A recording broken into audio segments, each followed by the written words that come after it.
El color blanco es considerado un símbolo de pureza. Bueno, no siempre. Poder y traición en la Casa Blanca. Un ciclo de documentales donde nada es lo que parece.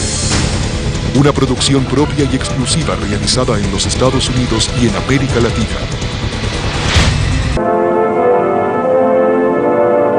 Mientras los norteamericanos lamentaban la pérdida de su joven y carismático presidente, a muchos les resultaba difícil creer que Lee Harvey Oswald hubiera actuado solo.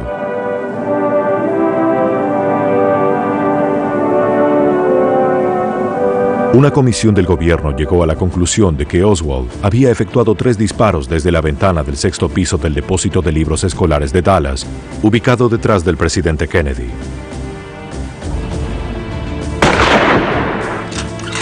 Erró un disparo. Otro hirió tanto al presidente Kennedy como al gobernador Connally. Y el tercero provocó la herida fatal. Durante 40 años hubo un continuo debate acerca de si una misma bala podía haber atravesado a ambos dignatarios. La teoría de una sola bala es totalmente absurda. El Dr. Cyril Wecht es patólogo forense y nunca aceptó la teoría de una única bala. Es algo que les convenía. Una ficción diseñada para calmar la ansiedad de este país y de todo el mundo, y para extraer un beneficio. Él cree que no estaban en la posición adecuada para que una misma bala los atravesara a ambos. Una bala entró en John Kennedy por la espalda. Se dirigió al cuello, salió, se detuvo en el aire, regresó unos 45 centímetros y le dio a Connally detrás de la axila derecha. Le perforó el pulmón derecho, le partió la 5ª costilla y salió por un punto debajo del pezón. Subió y se desplazó y le dio a Connally en la parte trasera de la muñeca derecha. Partió el extremo distal del radio y salió por la parte delantera de la muñeca. Entró en el muslo izquierdo, lesionó el fémur y luego cayó de algún modo sobre una camilla que fue hallada casualmente por un encargado de mantenimiento del Hospital Parkland. Y qué casualidad, era la misma bala. Como la bala parecía desafiar las leyes de la física, el Dr. Wecht la apodó la bala mágica. ¿Los avances en la ciencia forense pueden echar nueva luz sobre esta polémica? En 1991, expertos forenses de una empresa de ingeniería llamada Failure Analysis Associates pusieron a prueba la hipótesis de la bala única, usando técnicas de reconstrucción de la escena del crimen no disponibles en 1963. Primero, los ingenieros tomaron medidas precisas de Dealey Plaza, usando un sistema de análisis digital. Este sistema emite una gran cantidad de información electromagnética brindando la distancia entre 2 puntos con una precisión de 1/100ª de milímetro. Luego tomaron medidas de la limusina del presidente. Construyeron una réplica en madera. Colocaron 2 hombres adentro, aproximadamente de la misma altura y peso que el presidente y el gobernador, y registraron digitalmente las imágenes. Como referencia usaron las posiciones de ambos hombres como se ven en la película de Zapruder. Al digitalizar la película cuadro por cuadro, los ingenieros de esta empresa hicieron un importante descubrimiento. Advertimos que en un solo cuadro, la solapa de Connally se movía hacia arriba y hacia atrás, 60 milésimas de segundo y desaparece. Un cuadro es demasiado rápido para que lo perciba el ojo, así que nadie lo había visto antes. Y lo que nos dio ese descubrimiento casual fue el momento exacto en que la bala atravesaba su pecho y su solapa. Al mismo tiempo que la solapa del gobernador Connally se mueve, él se da vuelta para mirar al presidente. Él escuchó el primer disparo que había errado y se dio vuelta. Y el segundo le dio a él, no cuando estaba sentado bien erguido mirando hacia adelante, sino cuando se estaba dando vuelta para mirar al presidente. Y tenemos la posición del presidente unas milésimas de segundo más tarde, cuando apareció por detrás del cartel de la autopista. Era claramente visible que no le habían disparado. El presidente estaba sentado más arriba que el gobernador, que estaba en un asiento móvil más abajo y ubicado ligeramente a la izquierda del presidente. Esta línea roja representa el recorrido que haría la bala desde el 6º piso del depósito de libros escolares.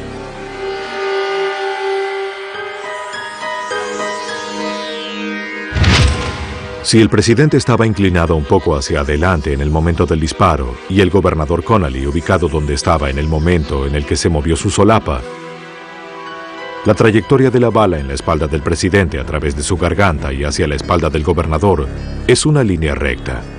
Si el gobernador Connally se estaba dando vuelta para mirar al presidente, la bala atraviesa su espalda y sale por la parte derecha del pecho, habría cambiado solo un poco la dirección luego de quebrar la costilla del gobernador y antes de entrar en su muñeca derecha. Se conectan los puntos, pero los puntos en este caso son heridas. Si uno ubica esos cuerpos en la posición correcta dentro del vehículo y si tiene la geometría correcta, esas heridas, de haber sido creadas por la misma bala, estarían alineadas. Tal vez el descubrimiento más intrigante haya sido la herida del gobernador Connally. En la espalda del gobernador hay una herida de entrada oblonga. Yo estuve con el gobernador en mi oficina y le pedí que se quitara la camisa. Él lo hizo y vi la cicatriz. Una cicatriz oblonga. El largo de la herida era igual que el de la bala de un rifle Mannlicher Carcano, lo que significa que entró en la espalda del gobernador de costado. ¿Por qué entró de costado? Porque la bala estaba girando. La bala gira después de atravesar a John Kennedy. Y este es un fenómeno bien conocido de las balas largas. La bala del Carcano es muy larga si la comparamos con su diámetro. Y después de atravesar el cuerpo de John Kennedy, empieza a girar como resultado del impacto previo. El Dr. John Latimer, científico forense, intentó representar el escenario de la bala girando. Disparó balas de Mannlicher Carcano en el cadáver de un animal para simular el músculo y la carne de un cuello humano. Cuando comenzamos con los experimentos, yo advertí que las perforaciones de bala en nuestras simulaciones de Connally, prácticamente todas representaban una bala girando. Los agujeros en los blancos de Latimer eran oblongos, al igual que la herida de Connally. Pero el Dr. Wecht y otros escépticos siguen sin convencerse. El Dr. Wecht dice que una bala que provoca todo ese daño tendría un aspecto bien diferente del de la bala recuperada en la camilla del hospital en Parkland. La comisión mostró que la bala de la camilla produjo 7 heridas en 3 hombres, quebró 2 huesos en John Connally y provocó fracturas significativas. Esta bala, la bala mágica, no muestra deformación. La bala estaba levemente aplanada en un costado y había plomo saliendo de la parte inferior. Pero la parte de adelante no estaba aplastada como uno hubiera esperado. ¿Cómo es posible? El Dr. Latimer organizó una segunda prueba balística para tratar de averiguarlo. Disparó balas en el cadáver del animal y partes de cadáveres que representaban la costilla del gobernador Connally y su muñeca. Cuando la bala giró, impactó a los cuerpos de costado. Estaba aplanada porque había chocado contra estos huesos. A uno de ellos le dio de costado. Luego de girar y quebrar varios huesos, las balas de prueba tenían un aspecto similar a la llamada bala mágica. Pero nada de esto probaba en realidad la teoría de la bala única. Solo la hacía factible. En 1978, un comité del Congreso pidió al químico Vincent Wynne que usara análisis de activación neutrónica para comparar la llamada bala mágica con los fragmentos de bala recuperados de la muñeca del gobernador. El Dr. George Miller, colega de Vincent Wynne, nos mostró lo que había hecho. Extrajo una pequeña muestra del núcleo interior de plomo de la bala y la colocó en un reactor nuclear para hacerla radioactiva. Luego usó espectroscopía gamma para medir los rayos gamma. Luego, para hacer una comparación, tomó balas nuevas de Mannlicher Carcano y encontró algo extraño. Cada bala de la caja de municiones Mannlicher Carcano difería mucho de las otras de la misma caja, cosa que es algo extremadamente inusual. Esto le permitió argumentar que aun cuando hubieran sacado las balas de la misma caja, no habrían mostrado diferencias notables en su análisis químico. El Dr. Wynne probó luego los 2 fragmentos de bala de la muñeca del gobernador Connally y los comparó con los de la muestra de la bala mágica. Los fragmentos de la muñeca del gobernador Connally concordaban mucho con la bala mágica. Llegó a la conclusión de que había grandes probabilidades de que pertenecieran a la misma bala. Pero las pruebas forenses identificaron de dónde provenía la llamada bala mágica. Sus surcos concordaban con los del rifle Mannlicher Carcano de Oswald, hallado en el depósito de libros escolares. A pesar de la idea de que una sola bala no podía haber provocado las heridas del presidente y el gobernador, esta prueba forense lo confirmó. La autopsia del presidente, los registros médicos de Connally y la evidencia balística, todos concordaban con la teoría de la bala única. Cuando regresemos, la ciencia forense trata de responder una pregunta que preocupó a los investigadores durante años.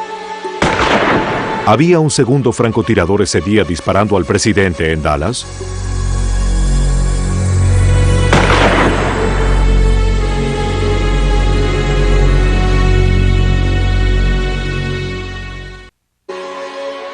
El presidente fue asesinado. Ahora es oficial. El presidente está muerto. El informe de la Comisión Warren llegó a la conclusión de que Lee Harvey Oswald efectuó 3 disparos hacia el presidente Kennedy y lo asesinó. Pero la mayoría de los norteamericanos no lo creyeron en aquel momento. 40 años después siguen sin estar convencidos. Esta noche veremos las controversias y las evidencias forenses. ¿Qué dirección tomó la bala? ¿Y cómo pudo atravesar a 2 hombres y terminar casi en perfectas condiciones? La evidencia es esta transmisión radial de la policía de Dallas que se realizó durante el asesinato. Un periódico forense británico publicó un nuevo estudio que afirma que aquel día le efectuaron 4 disparos al presidente y que uno de ellos se disparó desde adelante, desde una loma de césped. En este especial de 1 hora les contaremos acerca del nuevo análisis forense de la cinta, que utiliza tecnología forense de última generación. Nueva evidencia forense en el misterio relativo al asesinato más desconcertante del siglo XX. JFK. La investigación se reabre.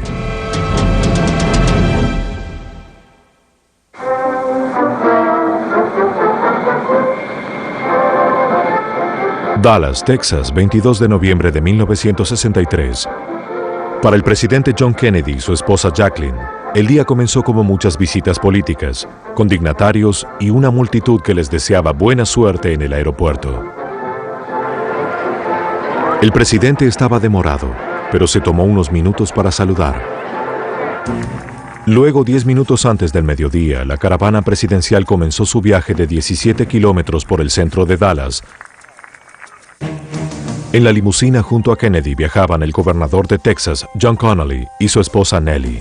Había algunos manifestantes que protestaban, pero la mayoría de los espectadores dieron al presidente una cálida bienvenida. Gail Newman y su esposo Bill esperaban en la calle Elm con sus 2 hijos cuando se acercó la caravana presidencial.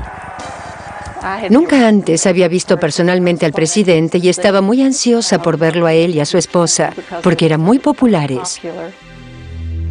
Más adelante en la misma calle, Abraham Zapruder, un comerciante de Dallas, filmaba una película que pasaría a ser la más famosa de la historia.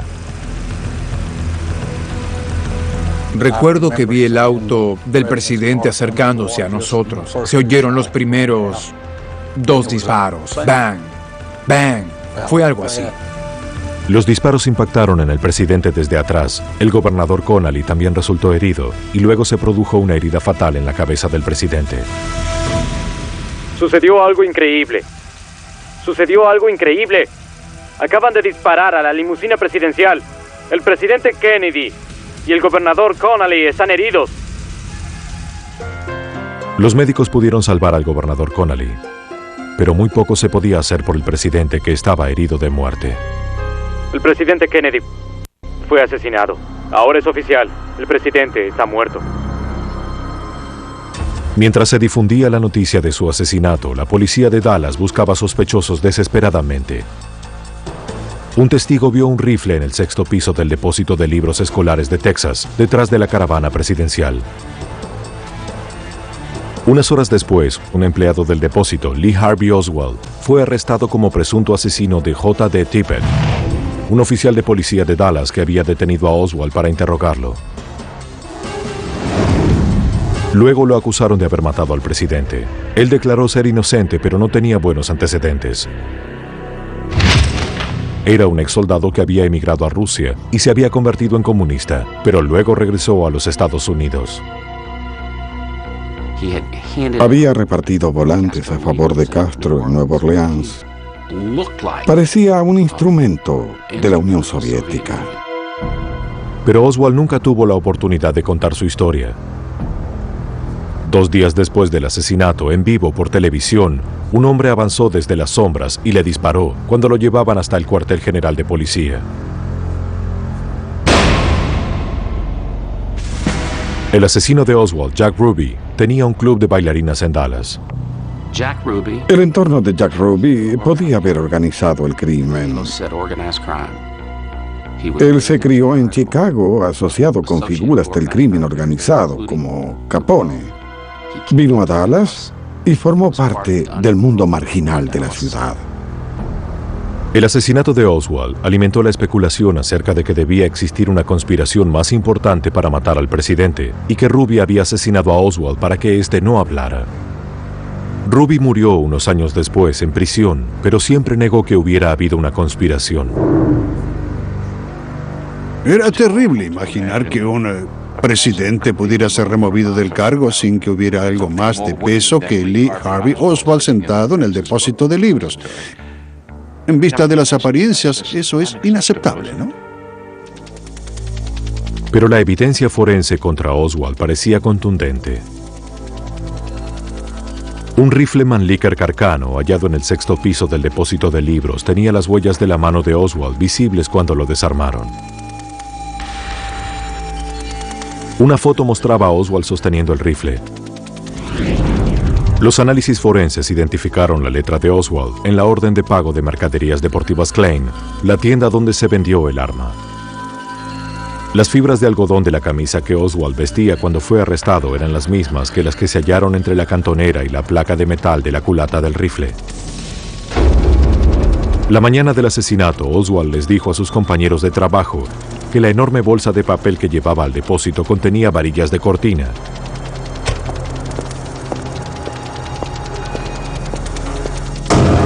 Pero las fibras de papel del interior de esa bolsa se hallaron en la parte exterior del rifle.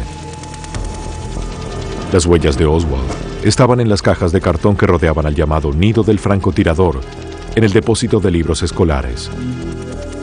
La evidencia forense establecía fuertes vínculos entre Oswald y la presunta arma del asesinato.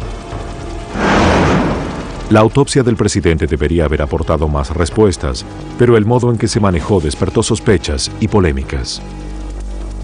La persona que hizo la autopsia no tenía entrenamiento para hacer una autopsia médica legal. El médico no tenía preparación en heridas de bala. 2 patólogos de la Marina, los doctores James Humes y Thornton Boswell, hicieron la autopsia y, según la mayoría de las versiones, cometieron numerosos errores. No examinaron la ropa del presidente para localizar las heridas de bala. El recorrido de la herida de bala en la espalda de Kennedy no fue examinado por completo. ¿Sabía que los médicos no supieron hasta el día siguiente que había una herida de bala en la garganta del presidente? Pensaron que era una traqueotomía.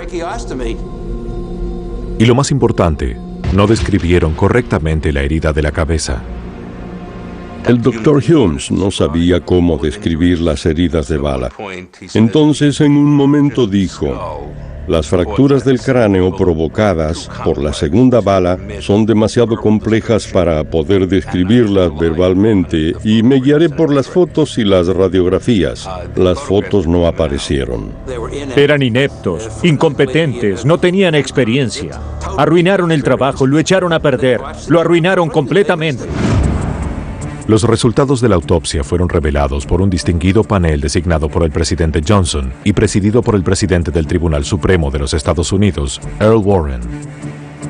La investigación llegó a la conclusión de que era un caso clarísimo. La comisión informa que los disparos fatales que penetraron en la cabeza y en la garganta del presidente fueron efectuados por Lee Harvey Oswald desde el depósito de libros escolares de Texas. El asesino actuó solo y no hubo conspiración nacional ni extranjera. Casi de inmediato, los descubrimientos de la Comisión Warren fueron ridiculizados. El dibujo del disparo en la cabeza estaba mal hecho y la posición de la espalda era errónea. ¿Había más de un asesino aquel día en Dealey Plaza? Además, los descubrimientos de la comisión se contradecían con las declaraciones de testigos. ¿Podrá la nueva ciencia forense resolver los misterios del caso?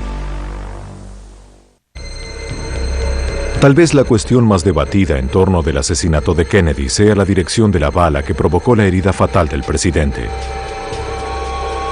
La película de Zapruder muestra claramente que la cabeza de Kennedy se mueve hacia atrás en el momento del impacto, como si el disparo hubiera venido de adelante. Esto llevó a especulaciones generalizadas que afirmaban que había 2 francotiradores que disparaban al presidente ese día, y no uno. Había un francotirador en el depósito y otro detrás del cerco de madera que rodeaba la loma de césped. Y eso explica muchas cosas, incluido el movimiento del cuerpo de John Kennedy cuando la bala le dio en la cabeza. La teoría de que un segundo francotirador que disparó desde atrás de este cerco, desde la loma de césped delante del presidente, duró 40 años. Josiah Thompson, escritor e investigador de asesinatos, fue el primero de los escritores que sugirió que había otro francotirador allí. Como prueba, Thompson cita a 2 policías que iban en moto detrás de la limusina presidencial. Hargis y Martin recibieron el impacto de los restos del disparo que dio en la cabeza de Kennedy, en esta dirección. El impacto sobre Hargis tuvo tanta intensidad que inmediatamente después de los disparos arrojó su motocicleta y se dirigió corriendo hacia la loma de césped. Lo hizo porque pensó que el disparo venía desde adelante. Otros testigos afirmaron lo mismo. Bill y Gail Newman estaban parados sobre la loma de césped. Yo pensé que la bala pasó a pocos centímetros de mi cabeza, justo desde atrás. Yo pensé que venían de atrás, que era la zona de la pared de contención de concreto. Pero para mí el mejor testigo es un hombre llamado S.K. Holland que estaba parado en el puente peatonal. Skinny Holland, sí, está muerto, pero era un hombre rudo del ferrocarril. Holland dijo que vio humo que salía de abajo de los arbustos y pasaba junto al cerco de madera sobre la loma de césped. Pensando que se trataba de disparos, Holland dijo que fue corriendo, atravesó el cerco y vio huellas frescas y cigarrillos. El apoyo más poderoso para la teoría del segundo francotirador proviene de la película de Zapruder y del movimiento hacia atrás que realiza la cabeza del presidente. Si el impacto fue de atrás, una bala de 161 gramos con una cubierta de cobre de 6,5 milímetros que impacta en la cabeza, ¿lo empuja para adelante? Bien, miremos la película de Zapruder cuadro por cuadro y vemos que va hacia atrás, hacia el hombro derecho de su esposa. ¿Qué pasa cuando esta pregunta se coteja con el análisis balístico? El Dr. Latimer intentó duplicar el disparo fatal en la cabeza usando cráneos humanos llenos de tejido animal y pintura blanca para que la fotografía pudiera capturar la acción. Se ve el impacto de la bala y se ve la ráfaga de materia gris que sale por la parte de adelante de la cabeza. Y la cabeza reacciona ante eso yendo hacia atrás, hacia el arma. Y era tan coherente que no había posibilidad de que no funcionara. Los experimentos mostraron que era posible que una bala disparada desde atrás causara un movimiento de la cabeza hacia atrás. Y las técnicas de reconstrucción de la escena del crimen y la animación forense muestran algo más. Esta es la posición del presidente en el momento de la herida fatal en la cabeza. Detrás de él está la loma de césped. Como vemos, la cabeza del presidente estaba paralela a la loma cuando se disparó la bala fatal. La autopsia del presidente no muestra esa herida. Esta bala en particular destruyó el hemisferio derecho. No destruyó el hemisferio izquierdo. Así que podemos afirmar que la bala viene en esta dirección. Y no hay ninguna bala en esta dirección. No hay herida en esta parte del cráneo. En 1978, patólogos forenses estudiaron las radiografías de la herida de Kennedy en la cabeza y llegaron a la misma conclusión. El Dr. Michael Baden presidió ese comité. En las radiografías había una bala que había entrado por la parte superior de la cabeza. Pequeños fragmentos se desplazaron por el cerebro. La bala salió y se recuperó, pero hubo algunos fragmentos que no se recuperaron y que indican que la bala vino de atrás hacia adelante. El análisis por activación neutrónica confirmó que los fragmentos de bala en el cerebro de Kennedy y los hallados en el piso de la limusina pertenecían todos a la misma bala. Ningún otro fragmento fue hallado ni en la limusina ni en el cerebro del presidente. Estas pruebas no tranquilizaron a los que creían en la teoría de la conspiración. Muchos creen aún que había un segundo francotirador en la loma de césped, pero solo admiten que pudo haber errado. Estoy convencido, más allá de toda duda, de que hubo un disparo desde la loma de césped. Es ese grado de confianza, y ese disparo no impactó sobre el presidente. Erró, según la evidencia de la autopsia. Como prueba, el profesor Blakey y otros señalan lo siguiente. Una grabación rudimentaria de la policía de Dallas de las transmisiones de radio del día del asesinato.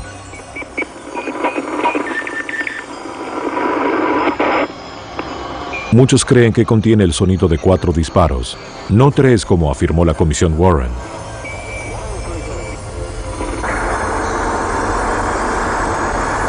¿Estos sonidos llenos de ruido podrían aportar la prueba de una conspiración?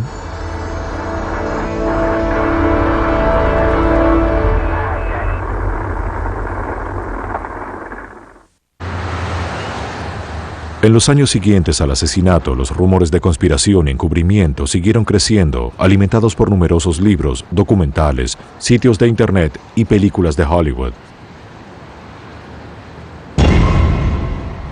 La evidencia más poderosa que señala una conspiración fue descubierta en 1977 por parte de una comisión del gobierno que investigaba el asesinato. Era una grabación que contenía las transmisiones de radio del día del asesinato. Muchos creían que contenía los sonidos de los disparos. Un micrófono abierto en la motocicleta de la policía que aparentemente iba detrás del presidente puede haber capturado los sonidos y haberlos transmitido a una grabadora de la policía. Un aparato rudimentario denominado dictáfono que graba sobre una cinta de plástico. La cinta estuvo guardada en un cajón durante 14 años y fue olvidada hasta que se reunió el comité de 1978. Inmediatamente nos preguntamos si eso era del momento del asesinato. Y entonces lo hicimos analizar. ¿Podría esta grabación contener las pistas sobre lo que sucedió en realidad ese día en el Dealey Plaza?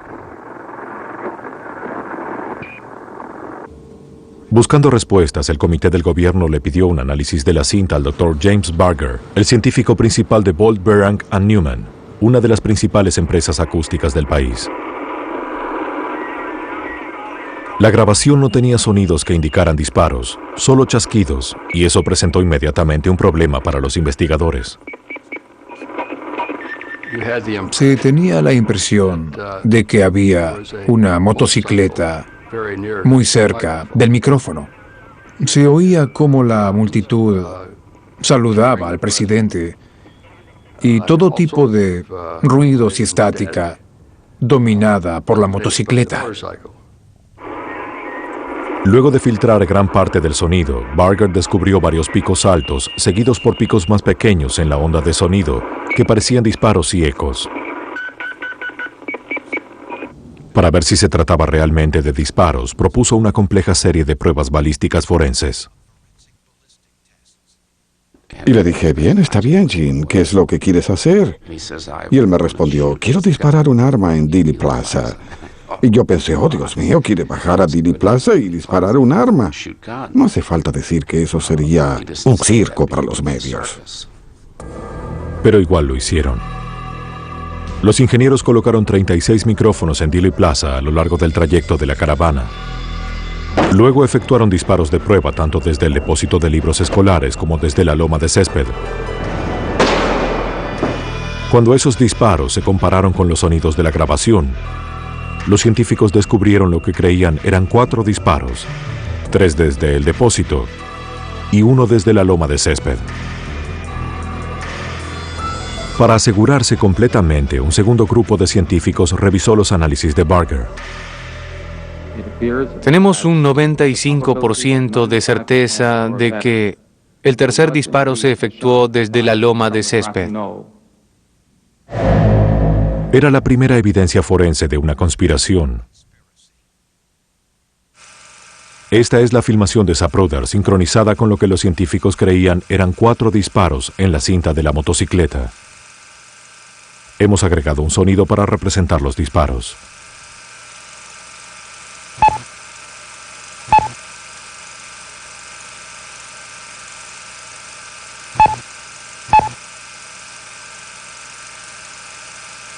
Me impresionó bastante cómo concordaban.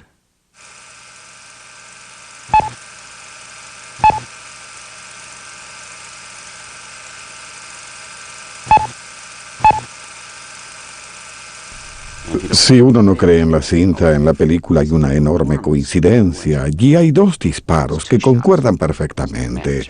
Hay unos 6 segundos entre ellos. Y luego se ven los otros disparos con las otras acciones de la película. En 1978, un comité del gobierno llegó a la conclusión de que era probable que hubiera habido una conspiración para matar al presidente Kennedy. Conclusión que en parte se basó en esta grabación. Mantén todo a salvo. Estos descubrimientos científicos incitaron de inmediato la polémica. El primer desafío significativo provino de una fuente insólita. Steve Barber es audiófilo e investigador aficionado del asesinato de John Fitzgerald Kennedy. En julio de 1979, cuando apareció un artículo sobre el asesinato en una revista masculina, él naturalmente la compró. En su interior había una grabación económica de vinilo de la transmisión de la motocicleta de la policía, que contenía los 4 disparos. Después de escucharla una y otra vez, escuchó a alguien hablando al mismo tiempo que los supuestos disparos. Mantén todo a salvo. Oí toda la grabación y no pude descubrir qué era ese sonido. Cuando volví a escucharlo, me dije, un momento, ¿dónde diablos oí eso antes? Luego advirtió que había oído antes ese mensaje en otra grabación. Descubrió que era la voz de Bill Decker, el sheriff del condado de Dallas, que les decía a sus hombres que rodearan el área del depósito de libros escolares. Mantengan todo seguro hasta que los investigadores puedan llegar a la escena del crimen. Pero las grabaciones de la policía mostraban que Decker realmente había hecho esta declaración un minuto después del asesinato. Lo que yo escuché es una evidencia sólida de que no puede haber ningún disparo y de que dicen algo un minuto luego del asesinato del presidente. ¿Implica el descubrimiento de Barber que los científicos del gobierno estaban equivocados? En 1981, los científicos de la Fundación Nacional de Ciencia estudiaron otra vez la grabación. En esta ocasión confirmaron el descubrimiento de Barber y llegaron a la conclusión de que los sonidos de la grabación eran solo ruidos. Pero en el año 2001, un estudio de un respetado periódico forense británico llegó a la conclusión opuesta, que los sonidos eran después de todo 4 disparos. Entonces, ¿qué es lo que hay realmente en la grabación? Para averiguarlo, encargamos 2 análisis forenses de la grabación. En un momento verán las pruebas y conocerán los sorprendentes resultados.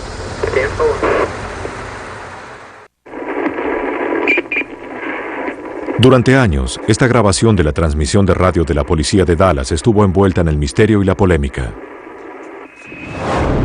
Algunos estudios científicos dicen que prueba la existencia de un segundo asesino, mientras otros dicen que no hay nada más que ruido. Para echar nueva luz sobre la grabación de Dallas, encargamos nuestra propia prueba, usando la tecnología más sofisticada disponible.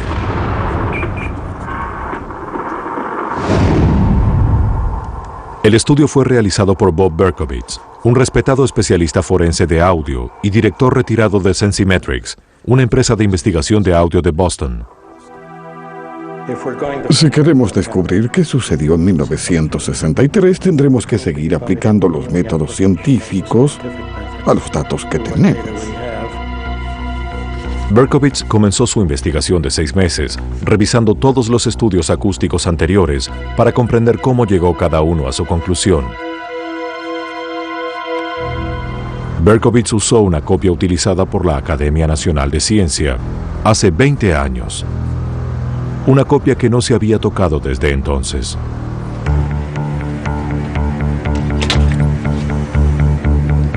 Primero localicé los sitios donde decían que había disparos. Luego las ondas de sonido se analizaron usando varios programas.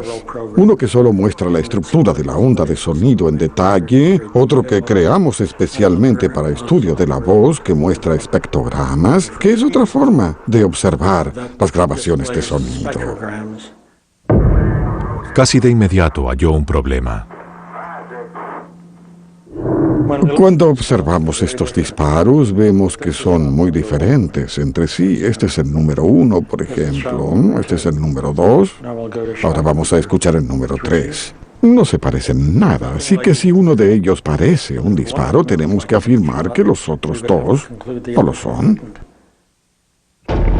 Luego hizo un análisis espectrográfico de lo que se suponía eran los ruidos del motor de la motocicleta que iba junto a la caravana. Y advirtió algo peculiar. Lo que ven aquí, que va de izquierda a derecha, es la banda ancha gris que representa el ruido. Dentro de la banda hay 2 franjas más oscuras que permanecen en el mismo lugar de izquierda a derecha durante todo el ruido. Esto demuestra que el ruido no cambia de modo significativo y debería cambiar si la motocicleta se estuviera moviendo. Llegó a la conclusión de que la motocicleta no se estaba moviendo cuando se hizo la grabación. Finalmente abordó la pregunta más importante de todas.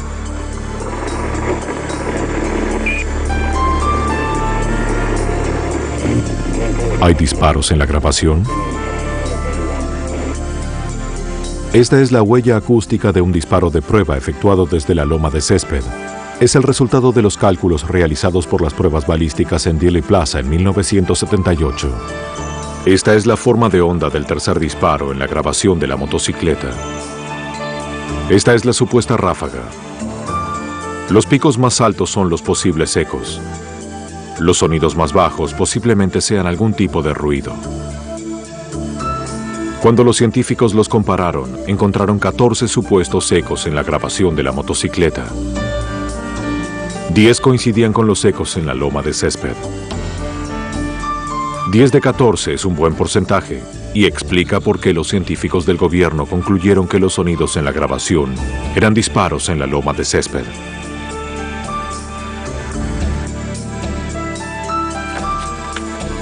Berkowitz decidió hacer las mismas comparaciones, solo que esta vez lo hizo de modo diferente.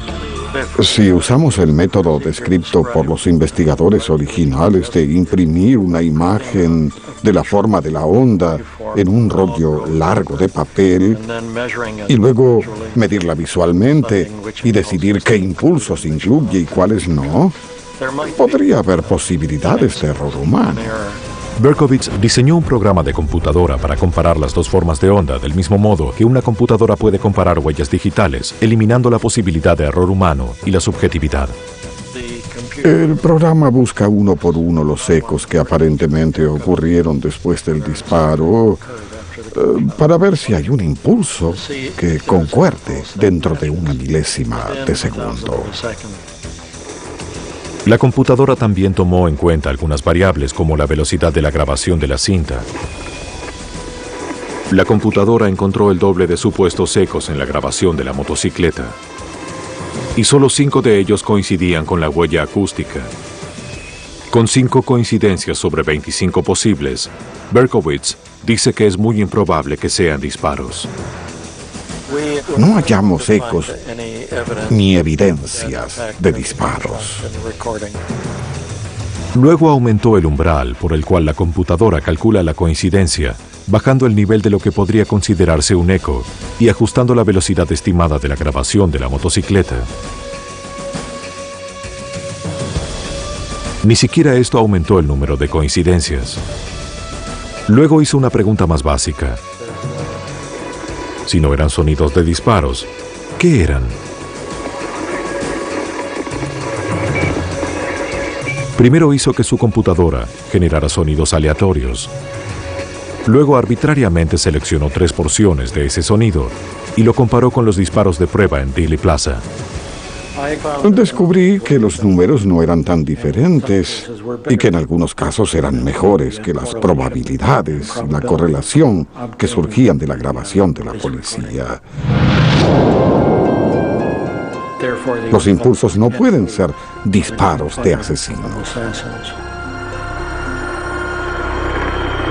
¿Qué ocurre con la orden de mantener todo seguro dicha por el sheriff de Dallas, que se oye por sobre los supuestos disparos?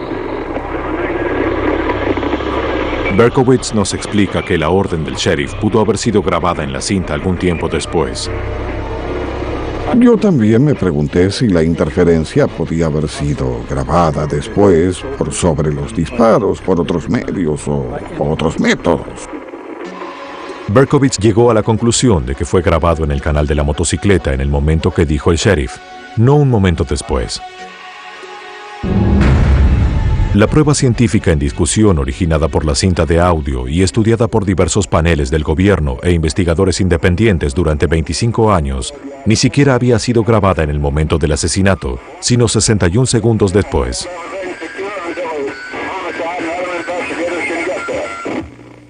Espero que lo que hicimos y hablamos hoy nos acerque un poco más a la verdad. Y también está abierto a críticas y debates, como debe ser. Cuando regresemos con JFK, se reabre la investigación. Veremos las preguntas que fueron respondidas y las que quedan sin responder.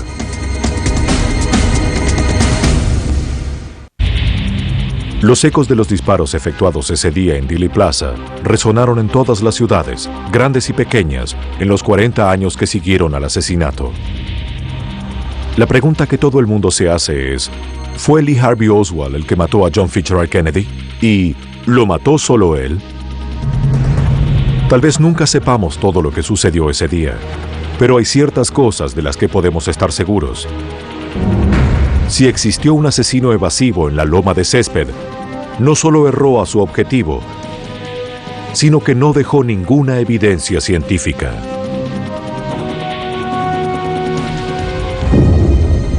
Los resultados de 40 años de investigaciones forenses, incluida esta, sugieren que la Comisión Warren tenía razón. Oswald actuó solo. Pero la búsqueda de respuestas inevitablemente continuará. No sé qué sucedió ese día en Dealey Plaza, y no sé si alguna vez sabremos qué sucedió. Lo que sucedió con el presidente Kennedy no fue una conspiración de gente mala que trató de ocultar quién lo había matado, sino una conspiración de gente ignorante que no sabía cómo hacer correctamente una autopsia y aportar información a los investigadores. Pienso que la creencia de una conspiración es solo una manera más de articular la incertidumbre. Hay algo oscuro ahí. No sé qué es, pero debe haber algo.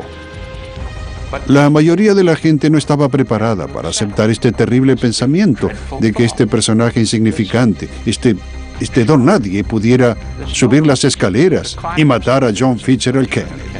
Eso era difícil de creer.